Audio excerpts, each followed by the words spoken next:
David Cross in studio with us. Good to see you again, you guys bud. Start right up. No, just sit down. Boom. No, off we go. No. Because let me tell you, last time I talked to you, I'm like, Todd Margaret's so funny.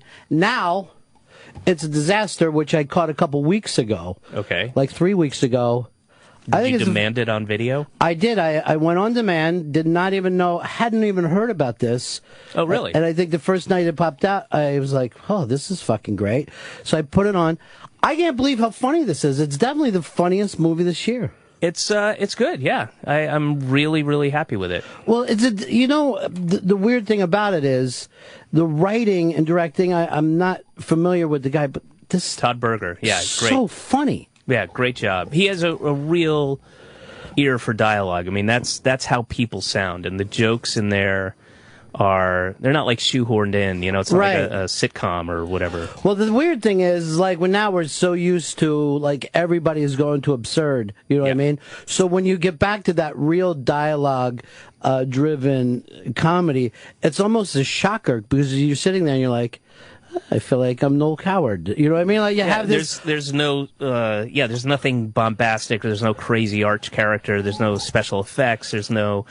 Comedy doesn't and shouldn't have a very big budget. Mm-hmm. It usually suffers, I think, when you see $30 million on screen. Because then they wonder, what can we do with the CGI? How do we make...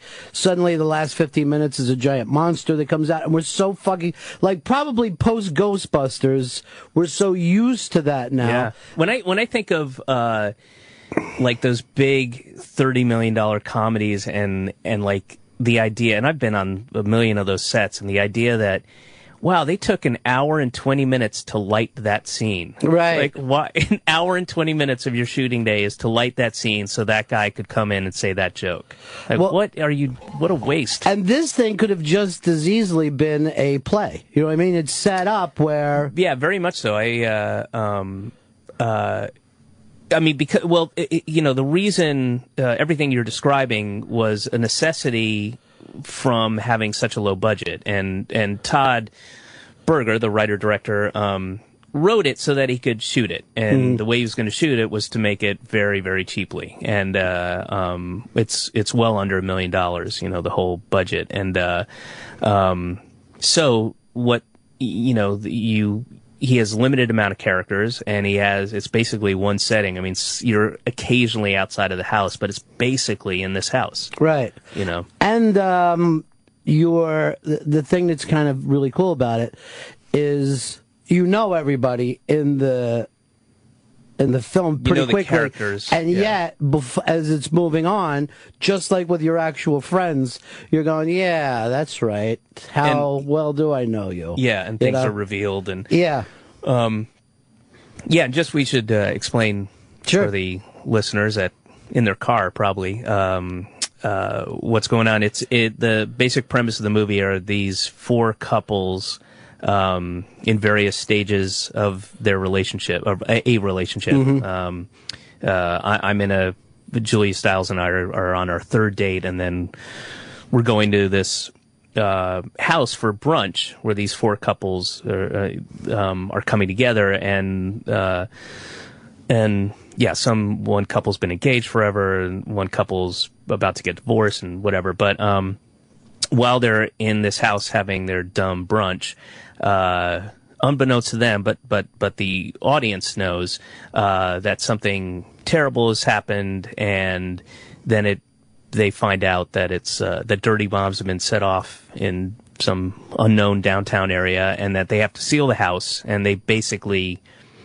come to the conclusion that they've got about 3 hours left to live, and how do they deal with it? But it's very realistic. It's realistic. But first of all, we've all been to those brunches, which is the weird kind of adult thing that you start doing.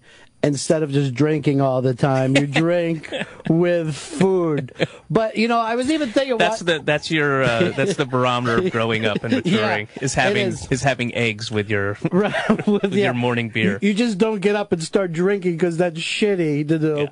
But what's kind of funny about that is even the whole thing of friendship is even based on, in the back of your mind, you're thinking the first friend you had, that's the way friends are, and then you keep trying to repeat that with adult friends, but you're like, Very interesting. You're like going, a psychologist. I'm not putting up with this shit anymore. You know what I mean? Yeah. You're so quickly to blow off friends as an adult. Sure. You know, and that had me thinking throughout the entire thing of, you know, now you're friends with couples instead of just guys that lived in your neighborhood. Yeah. And all that shit starts to unravel during this film. That is a very interesting way to look at it. I hadn't thought about that, but I agree totally. Mm-hmm.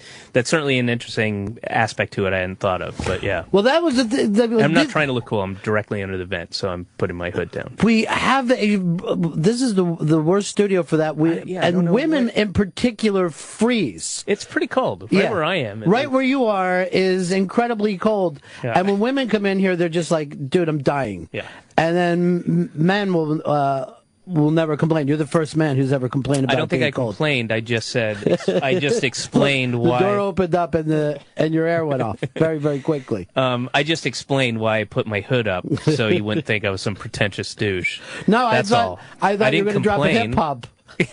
Yeah, exactly. But this film, it probably could have worked very well without the dirty bomb, just as these couples get together and things.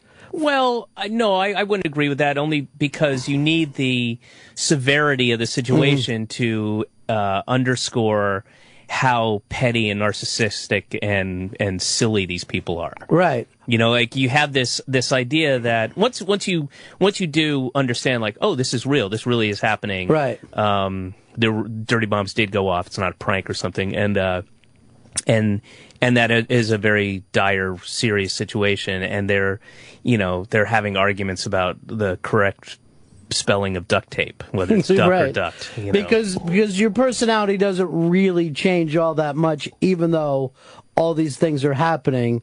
We're still kind of shallow people. Yes. At the end of the day, which is really fucking hysterical. And then the other thing that's true is we never can trust information coming in. That is something that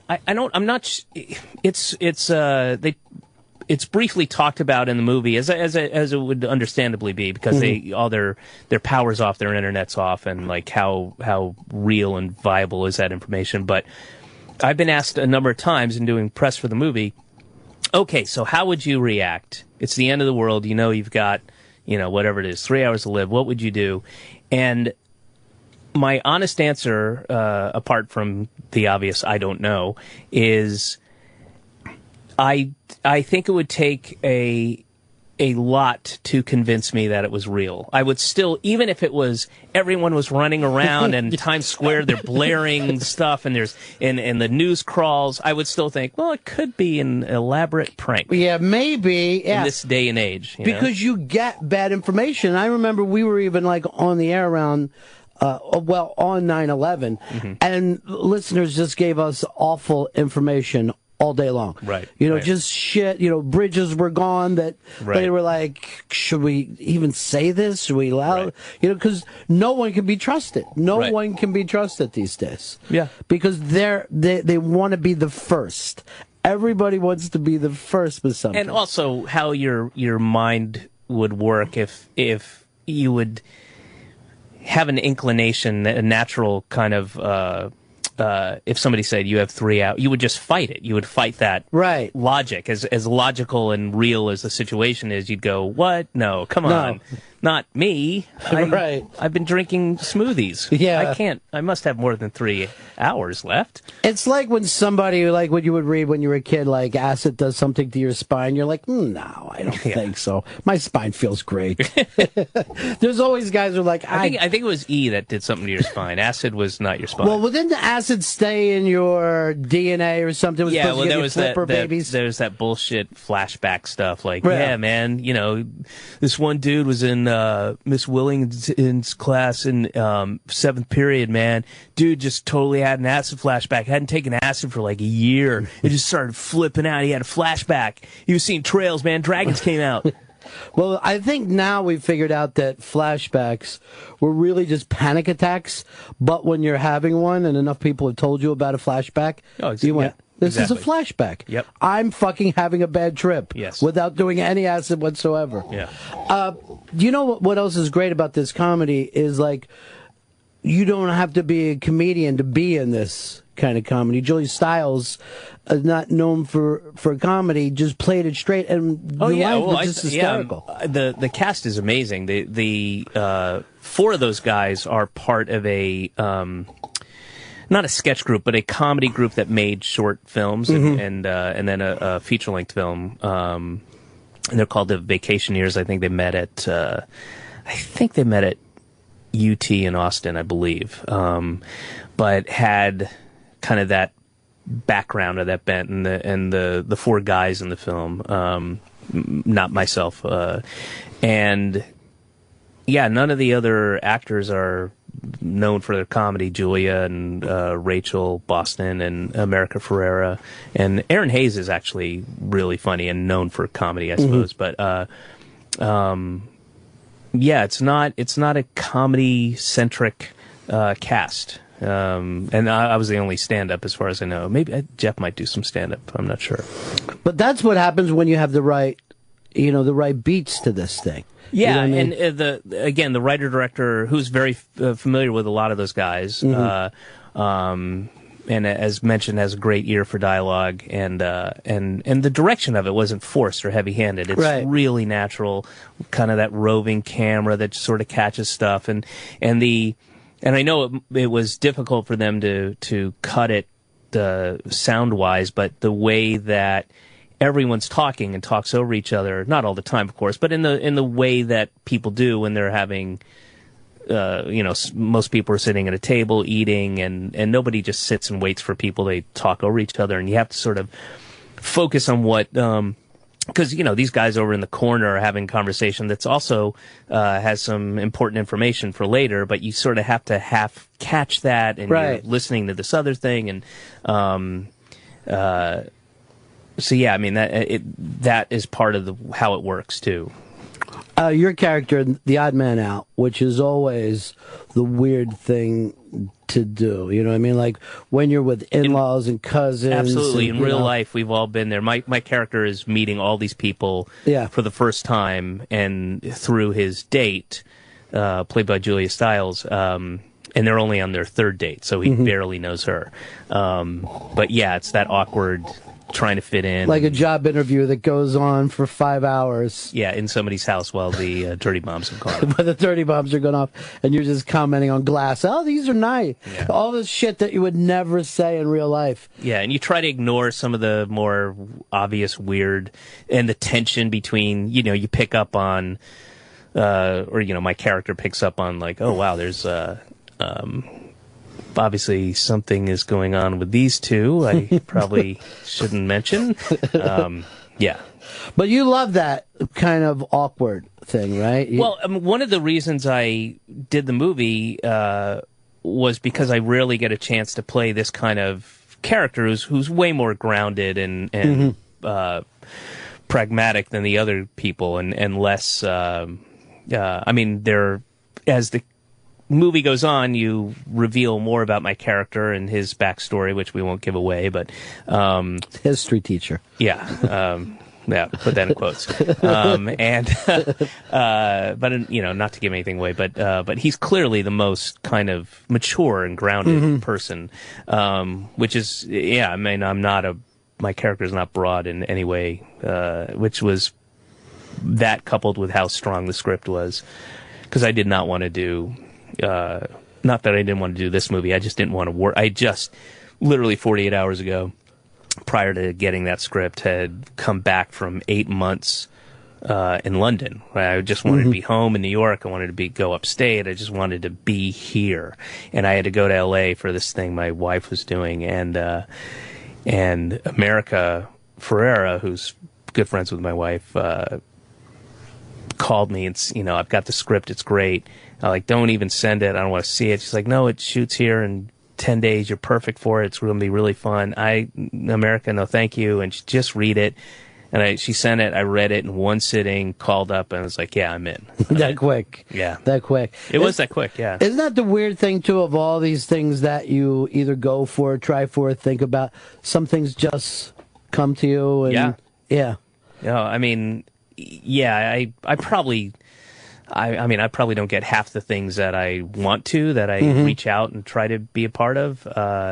And a lot of these good things, just as you said, just sort of pop up and fall in your lap. And when, especially how mercurial this job is, or not the job, but the you know, what I want to do, what I've chosen to do as an actor, you know, when something like that comes along, which is fairly rare, you know, you take it. It doesn't matter if you want to go home and you haven't been home and you miss your dog. You take that opportunity because it's... So it started shooting not long after, I guess. Oh, yeah, I think a week. Wow. Less than a week and a half, yeah. So they were on their way, whether you were in or not. They were going to have to do something. Everyone was set except for my character. Yeah, yeah. And then I met with. I read the script. I loved it. And you know, I like the idea of being able to work with America and Julia. You know, who was already Julia brought America on, and then meeting Todd, the writer director, and then meeting those other guys. I'm like, what a great, fun, cool bunch of people, and we got very close. We still all hang out. And well, I think that things are going to really open up for all those folks too, because I wasn't familiar. They're so good. I mean, it's everyone's good. That scene. I don't want to talk too much. This will be boring for the listeners, but the scene with Blaze and Aaron, you know, Pete and Emma, in the car. Is great. It's fantastic. I mean, they're really good actors. Yeah, it's really, really funny stuff. And anyone who happens to come up into the group, very short scenes, that shit is just hysterical. And it was one of those things watching it where you're like, wow, this thing is up a lot higher than I thought. I wonder if they can hold it, you know? So it's almost like in the back of your mind, you're thinking you don't even get to see. I mean, you're talking about not being able to do work like this. We don't even get to see much work like this anymore. That's very true. It just doesn't happen that much. Yeah. All right, so Netflix is also going to be putting out the Arrested Development. All 15 episodes go out at the same time. And that's going to take out a big part of your life of people saying, when is Arrested Development going to get back to you? I'm so excited.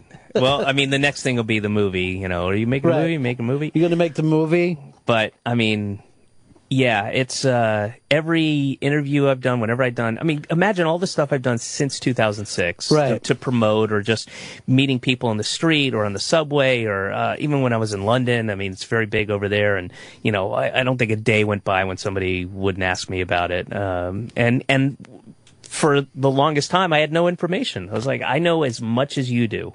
Yeah. I don't know. I with you. I hope it happens.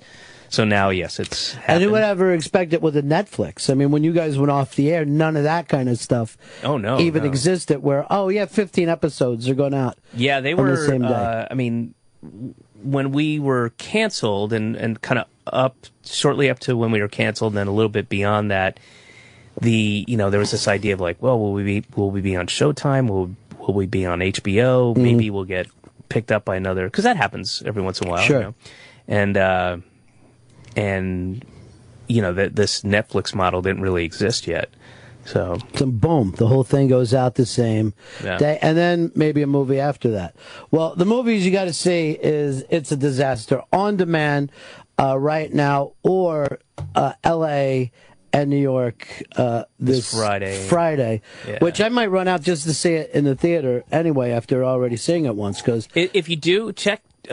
Listen for things because of the sound. As I was saying, the sound editing is interesting. That's always the best kind of movies too, when you're watching it and you're like, how come I didn't catch that? I've seen it twice, and I definitely caught a bunch of stuff that I didn't catch first time. And because of what I'm talking about. Yeah. David Cross, good to see you again, buddy. Congratulations. All right, man, thank you. And I'll see you next time coming through. All right. Thanks.